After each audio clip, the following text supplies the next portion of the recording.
इस ऐतिहासिक कार्यक्रम में उपस्थित केरला के राज्यपाल श्रीमान आरिफ मोहम्मद खान, केरल के मुख्यमंत्री श्रीमान पिनाराई विजयन जी,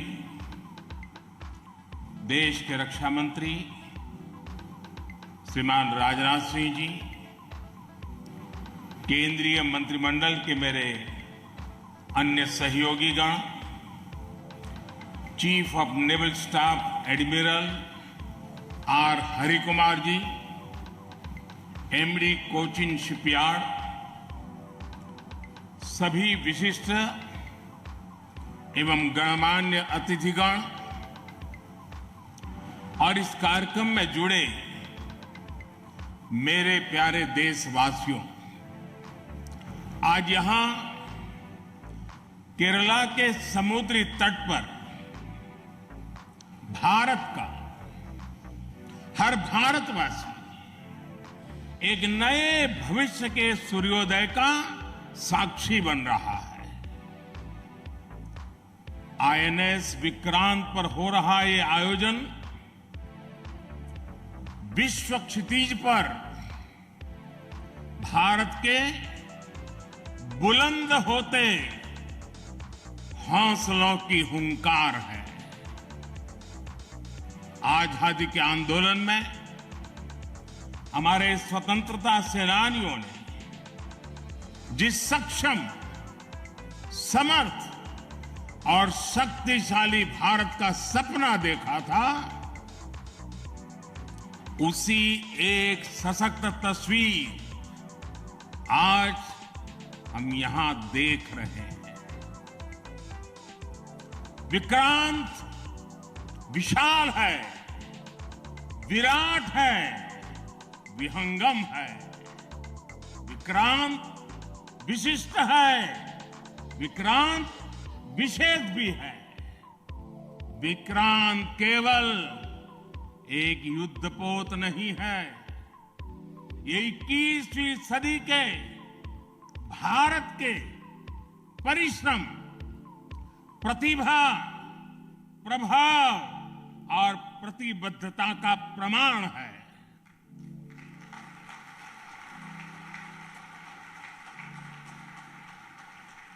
यदि लक्ष्य दुरंत है, यात्राएं दिगंत है, समंदर और चुनौतियां अनंत है, तो भारत का उत्तर है विक्रांत।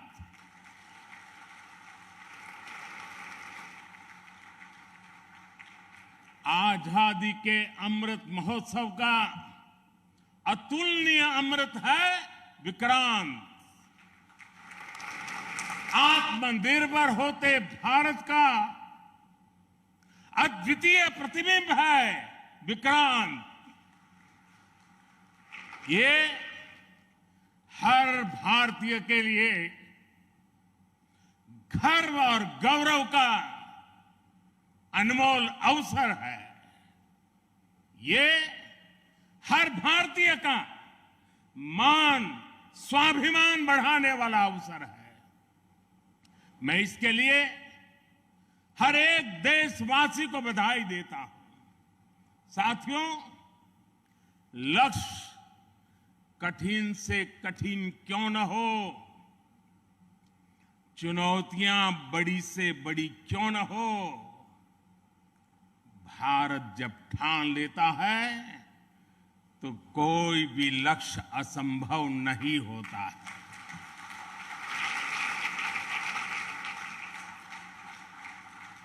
आज भारत विश्व के उन देशों में शामिल हो गया है जो स्वदेशी तकनीक से इतने विशाल एयरक्राफ्ट कैरियर का निर्माण करता है।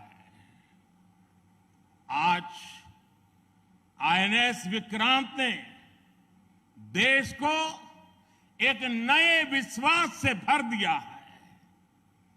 देश में एक नया भरोसा पैदा कर दिया है।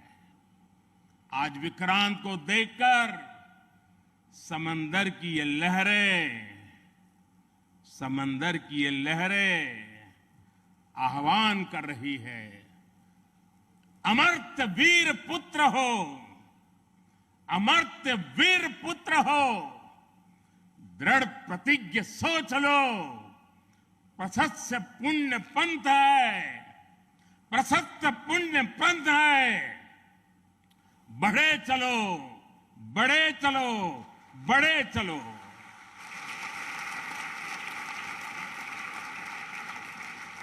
साथियों, इस ऐतिहासिक अवसर पर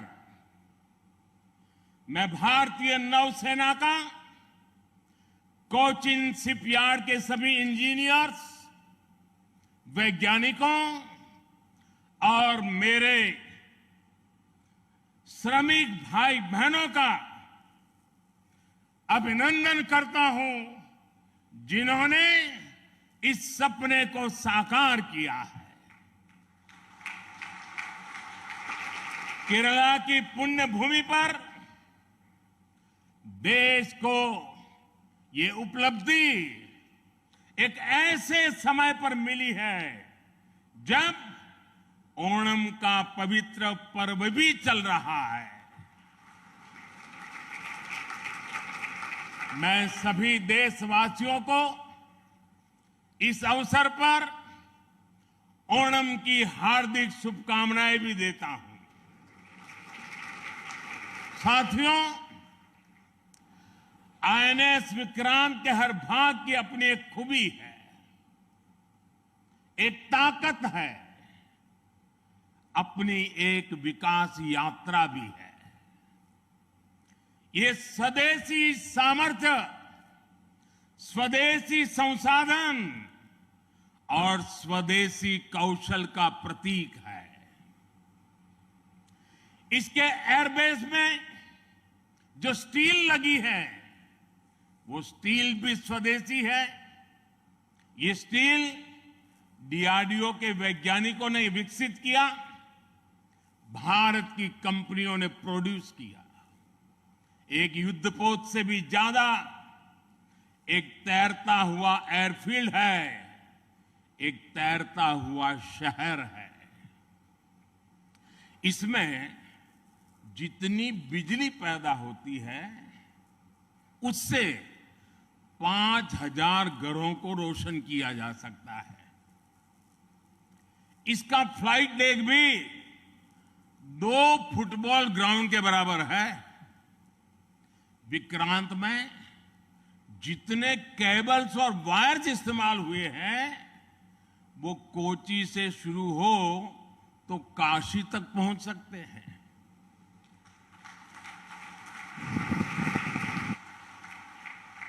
ये जटिलता हमारे इंजीनियर्स की जीवटता का उदाहरण है। मेगा इंजीनियरिंग से लेकर नैनो सर्किट्स तक पहले जो भारत के लिए अकल्पनीय था, वो हकीकत में बदल रहा है। साथियों, इस बार स्वतंत्रता दिवस पर मैंने लाल किले से पंच प्राण का आह्वान किया और हमारे हरि जी ने भी इसका उल्लेख किया। इन पंच प्राणों में पहला प्राण है विकसित भारत का बड़ा संकल्प, दूसरा प्राण है गुलामी की मानसिकता का संपूर्ण त्याग, तीसरा प्राण है अपनी विरासत पर गर्व, चौथा और पांचवा प्राण है देश की एकता, एकजुटता और नागरिक कर्तव्य। आईएनएस विक्रांत के निर्माण और इसकी यात्रा में हम इन सभी पंच प्राणों की ऊर्जा को देख सकते हैं। आईएनएस विक्रांत इस ऊर्जा का जीवन संयंत्र है। अभी तक इस तरह के एयरक्राफ्ट कैरियर केवल विकसित देश ही बनाते थे। आज भारत ने इस लीग में शामिल होकर विकसित राष्ट्र की दिशा में एक और कदम बढ़ा दिया है। साथियों, जल परिवहन के क्षेत्र में भारत का बहुत गौरवमयी इतिहास रहा है। हमारी समृद्ध विरासत रही है। हमारे यहां नौकाओं और जहाजों से जुड़े श्लोकों में बताया गया है, दीर्घिका तरणी ही लोला गत्वरा गामिनी तरीहि जंगाला प्लाविनी चैव धारिणी वेगिनी तथा। ये हमारे शास्त्रों में इतना वर्णन है।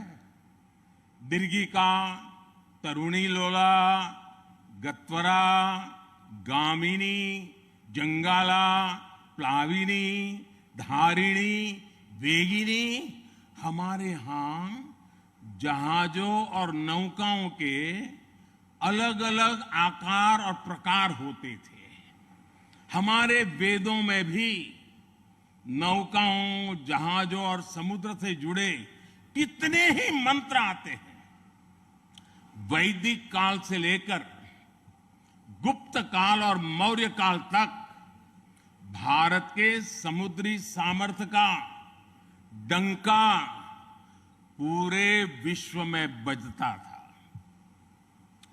छत्रपति वीर शिवाजी महाराज ने इस समुद्री सामर्थ्य के दम पर ऐसी नौसेना का निर्माण किया जो दुश्मनों की नींद उड़ाकर रखती थी।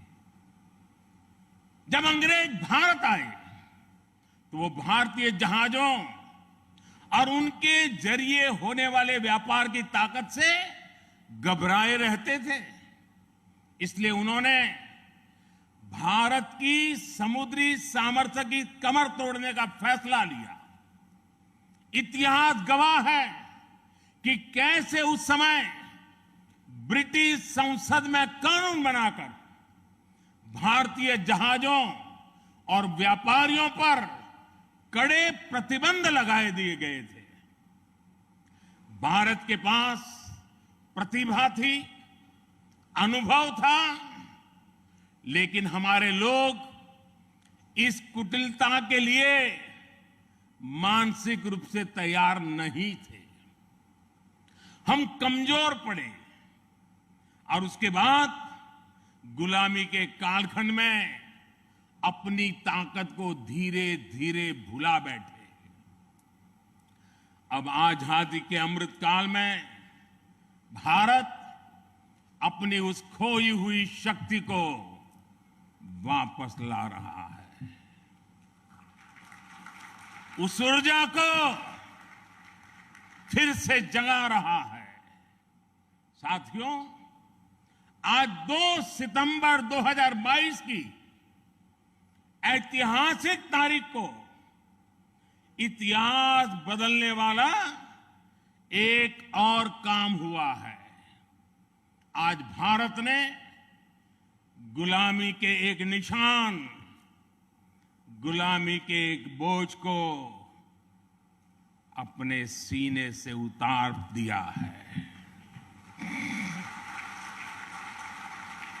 आज से भारतीय नौसेना को एक नया ध्वज मिला है। अब तक भारतीय नौसेना के ध्वज पर गुलामी की पहचान बनी हुई थी, लेकिन अब आज से छत्रपति शिवाजी महाराज से प्रेरित नौसेना का नया ध्वज समंदर और आसमान में लहराएगा।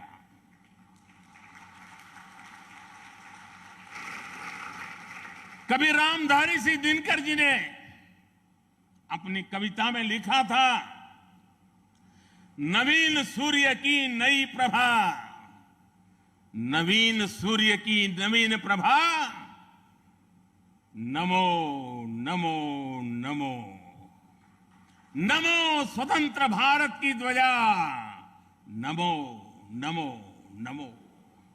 आज इसी ध्वज वंदना के साथ मैं ये नया ध्वज नौसेना के जनक छत्रपति वीर शिवाजी महाराज को समर्पित करता हूं।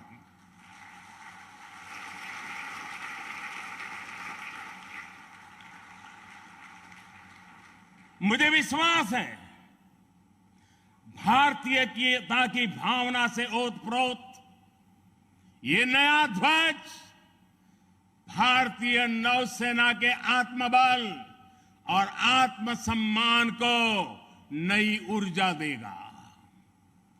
साथियों, हमारी सेनाओं में किस तरह बदलाव आ रहा है, उसका एक और अहम पक्ष मैं सभी देशवासियों के सामने रखना चाहता हूं।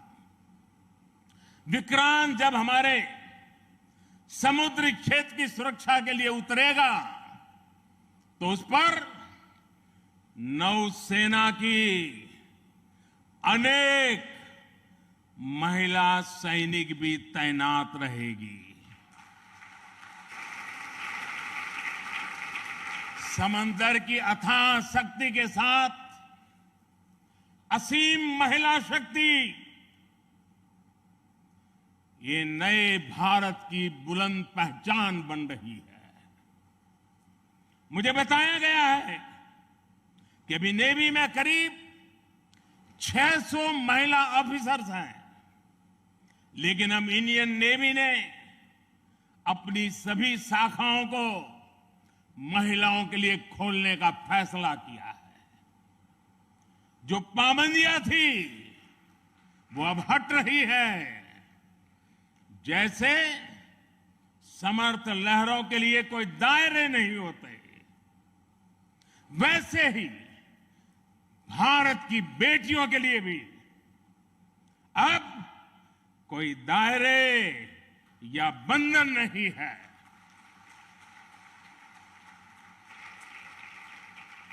अभी 1-2 साल पहले विमेन ऑफिसर्स ने तारिणी बोट से पूरी पृथ्वी की परिक्रमा की थी। आने वाले समय में ऐसे पराक्रम के लिए कितनी ही बेटियां आगे आएगी, दुनिया को अपनी शक्ति से परिचित करवाएगी।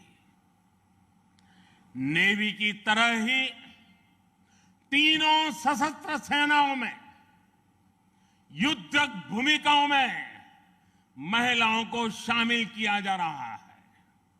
उनके लिए नई जिम्मेदारियों के रास्ते खोले जा रहे हैं।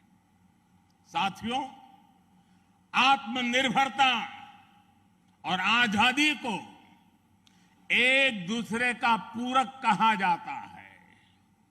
जो देश जितना किसी दूसरे देश पर निर्भर है, उतना ही उसके लिए संकट है। जो देश जितना आत्मनिर्भर है, वो उतना ही सशक्त है। कोरोना के संकट काल में हम सभी ने आत्मनिर्भर होने की इस ताकत को देखा है, समझा है, अनुभव किया है। इसलिए आज भारत आत्मनिर्भर होने के लिए पूरी शक्ति से काम कर रहा है।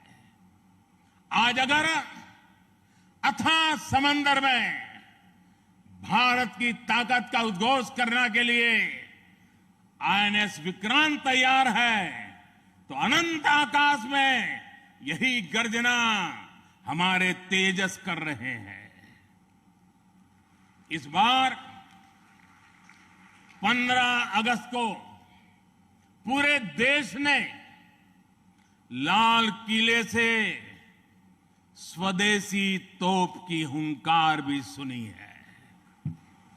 आजादी के 75 साल बाद सेनाओं में रिफॉर्म करके भारत अपनी सेनाओं को निरंतर आधुनिक बना रहा है, आत्मनिर्भर बना रहा है। हमारी सेनाओं ने ऐसे उपकरणों की एक लंबी लिस्ट भी बनाई है जिनकी खरीद अब स्वदेशी कंपनियों से ही की जाएगी। डिफेंस सेक्टर में रिसर्च और डेवलपमेंट के लिए 25% बजट भी देश की यूनिवर्सिटीज और देश की कंपनियों को ही उपलब्ध कराने का निर्णय लिया गया है। तमिलनाडु और उत्तर प्रदेश में 2 बड़े डिफेंस कॉरिडोर भी विकसित हो रहे हैं। डिफेंस सेक्टर में आत्मनिर्भरता के लिए उठाए जा रहे इन कदमों से देश में रोजगार के अनेकों नए अवसर पैदा हो रहे हैं। साथियों, एक बार लाल किले से मैंने नागरिक कर्तव्य इसकी भी बात कही है। इस बार मैंने उसको दोहराया भी है। बूंद बूंद जल से जैसे विराट समंदर बन जाता है, वैसे ही भारत का एक एक नागरिक वोकल फॉर लोकल, अगर वोकल फॉर लोकल के मंत्र को जीना प्रारंभ कर देगा तो देश को आत्मनिर्भर बनने में अधिक समय नहीं लगेगा। जब सभी देशवासी लोकल के लिए वोकल होंगे तो उसकी गूंज सिर्फ भारत में ही नहीं बल्कि पूरी दुनिया में सुनाई देगी।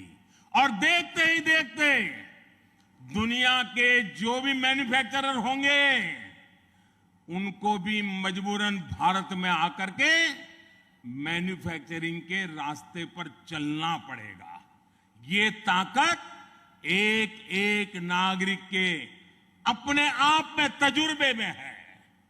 साथियों, आज जिस तेजी से वैश्विक परिवेश बदल रहा है, वैश्विक परिदृश्य बदल रहा है, उसने विश्व को मल्टीपोलर बना दिया है।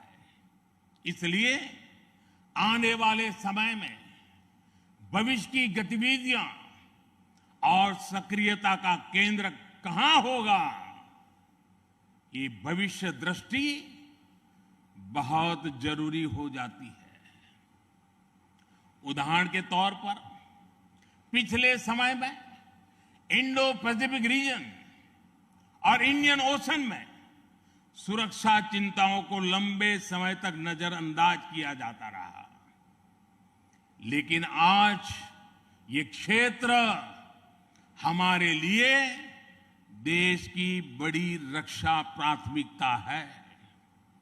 इसलिए हम नौसेना के लिए बजट बढ़ाने से लेकर उसकी क्षमता बढ़ाने तक हर दिशा में काम कर रहे हैं। आज चाहे ऑफशोर पेट्रोल वेसल्स हो, सबमरीन्स हो या एयरक्राफ्ट कैरियर्स हो, आज भारत की नौसेना की ताकत अभूतपूर्व गति से बढ़ रही है। इससे आने वाले समय में हमारी नेवी और मजबूत होगी। ज्यादा सुरक्षित सी लेन्स, बेहतर मॉनिटरिंग और बेहतर प्रोटेक्शन से हमारा एक्सपोर्ट, मैरीटाइम ट्रेड और मैरीटाइम प्रोडक्शन भी बढ़ेगा।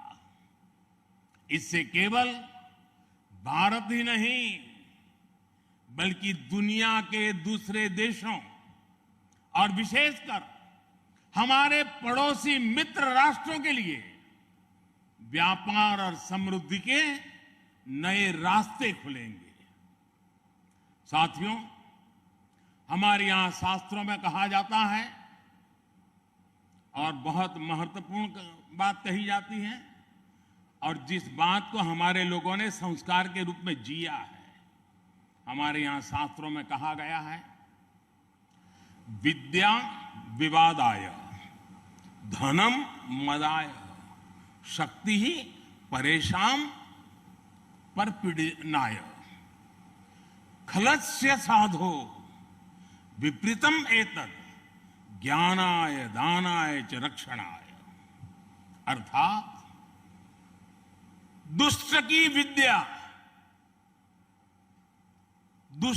विद्या विवाद करने के लिए, धन घमंड करने के लिए और शक्ति दुष्करों को प्रताड़ित करने के लिए होती है।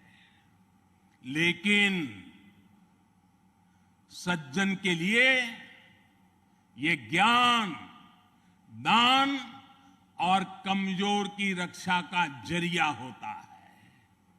यही भारत का संस्कार है। इसलिए विश्व को सशक्त भारत की ज्यादा जरूरत है। मैंने एक बार पढ़ा था कि एक बार जब डॉक्टर एपीजे अब्दुल कलाम से किसी ने पूछा कि आपका व्यक्तित्व तो बड़ा शांति प्रिय है, आप तो बड़े शांत व्यक्ति लगते हैं, तो आपको हथियारों की क्या जरूरत लगती है? कलाम साहब ने कहा था, शक्ति और शांति एक दूसरे के लिए जरूरी है। और इसलिए आज भारत बल और बदलाव दोनों को एक साथ लेकर चल रहा है। मुझे विश्वास है, सशक्त भारत शांत और सुरक्षित विश्व का मार्ग प्रशस्त करेगा। इसी भाव के साथ हमारे बहादुर जवानों को, वीर सेनानियों को आदरपूर्वक उनका गर्व करते हुए आज के इस महत्वपूर्ण अवसर को उनकी वीरता को समर्पित करते हुए आप सबका मैं हृदय से बहुत बहुत धन्यवाद करता हूं। जय हिंद।